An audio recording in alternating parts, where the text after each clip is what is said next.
अस्सलाम वालेकुम स्टूडेंट्स। आज का जो हमारा टॉपिक है वो है व्हाट आर सेल्स, जो कि chapter number 2 Miller and Harley zoology का टॉपिक है। चैप्टर नंबर 2 मैं आपको बता देती हूँ कौन सा है, cells, tissues, organs and organ system of animals. ये चैप्टर नंबर 2 है मिलर और हार्ले ज़ूलॉजी का, जिसका टॉपिक है व्हाट आर सेल्स, जो हम आज पढ़ने लगे हैं। तो स्टूडेंट्स, अगर आपने मेरा ये चैनल सब्सक्राइब नहीं किया तो please like and subscribe my channel so that के नेक्स्ट टॉपिक्स की वीडियो आपको फ़ौरन मिल जाए। तो चलिए स्टार्ट करते हैं। Cells are the functional unit of life. Cells क्या है? फंक्शनल यूनिट है लाइफ का, in which all the chemical reactions necessary for the maintenance and reproduction of life takes place. जिसमें तमाम ऐसे केमिकल रिएक्शन जो कि ज़रूरी हैं मेंटेनेंस के लिए और रिप्रोडक्शन के लिए, वो होते हैं किसके अंदर? सेल्स के अंदर। ठीक है।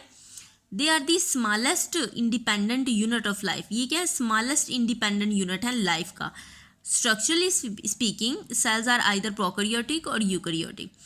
स्ट्रक्चरली सेल्स जो हैं वो प्रोकैरियोटिक होते हैं और यूकैरियोटिक। ये बेसिकली जो सेल्स की दो टाइप्स हैं। सेल्स की दो टाइप्स कौन कौन सी हैं? Number 1 is the prokaryotic cell and the second one is the eukaryotic cell.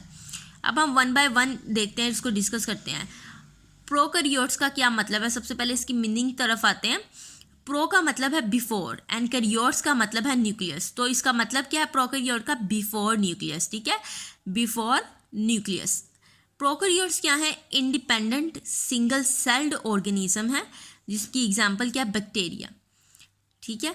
The word prokaryotes describe the cells in which DNA is localize in a region, जिसमें डीएनए जो होता है वो अपनी जगह पर लोकलाइज होता है, रिस्ट्रिक्ट होता है, but is not bounded by a membrane, और किसी भी मेम्ब्रेन से बाउंड नहीं होता।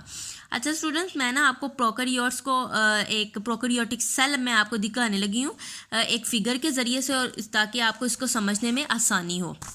तो स्टूडेंट्स, ये जो है ये एक जनरलाइज प्रोकैरियोटिक सेल है। ये देखें, प्रोकैरियोटिक सेल इस तरह का होता है। ठीक है, ये एक्चुअली में शेप होती है प्रोकैरियोटिक सेल की। और आप में उन्होंने आपको बताया कि जो प्रोकैरियोटिक सेल है उसके अंदर जो डीएनए होता है वो मेम्ब्रेन से बाउंड नहीं होता। तो ये देखें स्टूडेंट्स, ये क्या है? डीएनए है। ठीक है, ये डीएनए क्या किसी मेम्ब्रेन से बाउंड है? नहीं है। ठीक है, जो प्रोकैरियोटिक सेल है उसके अंदर जो डीएनए होता है वो किसी भी मेम्ब्रेन से बाउंड नहीं होता, वो लोकलाइज होता है। ठीक है, तो यही बात बुक में भी उन्होंने हमें बताई। अब हम चलते हैं यूकैरियोटिक सेल्स की तरफ कि यूकैरियोटिक सेल्स कौन से होते हैं। ठीक है, यू का मतलब होता है स्टूडेंट्स ट्रू एंड कैरियोट्स का मतलब होता है न्यूक्लियस। यूकैरियोट्स का मतलब क्या है? True nucleus. ठीक है, have cells with a membrane bound nucleus containing DNA. इसके पास क्या है? न्यूक्लियस भी मौजूद है। ठीक है, और जो डीएनए है वो मेम्ब्रेन बाउंडेड है। ठीक है, इसके पास क्या है?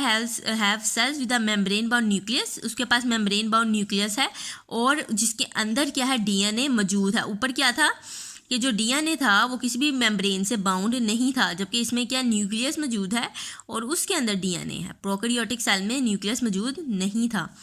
इन addition eukaryotic cells contain many other structures like organelles. ठीक है, इसके अलावा यूकैरियोटिक सेल के पास ना ये बड़ा अमीर तरीन सेल होता है। इसके पास बहुत सारी फैसिलिटीज़ मौजूद हैं और उन फैसिलिटीज़ को आप ऑर्गेनेलिस भी कह सकते हैं। ठीक है, यूकैरियोटिक सेल के पास क्या है? ऑर्गेनेलिस हैं बहुत ज़्यादा। अच्छा स्टूडेंट्स, नेलिस का मतलब होता है लिटिल और ऑर्गन का मतलब आपको पता है ऑर्गन ही है। ठीक है, ऑर्गेनेलिस का मतलब क्या है? Little organs. ठीक है, डैट परफॉर्म स्पेसिफिक फंक्शन। ये बेसिकली क्या है? जो ऑर्गेनेलिस होती है ना, ये एक्चुअली में सबसेलुलर स्ट्रक्चर होते हैं। इसकी डेफिनेशन की तरफ अगर आए ना, ऑर्गेनेलिस क्या होती हैं, तो ऑर्गेनेलिस सबसेलुलर स्ट्रक्चर्स होती हैं सेल्स के अंदर, जो कि परफॉर्म करती हैं स्पेसिफिक फंक्शन।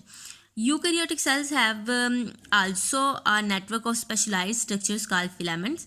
यूकैरियोटिक सेल्स के पास स्पेशलाइज्ड स्ट्रक्चर्स भी होते हैं। उनमें फिलामेंट्स हैं और ट्यूब्यूल्स हैं जो कि ऑर्गेनाइज होती हैं साइटोस्केलेटन में। ठीक है, फिलामेंट्स और ट्यूब्यूल्स इनके पास मौजूद हैं जो कहाँ पर ऑर्गेनाइज होती हैं? साइटोस्केलेटन में।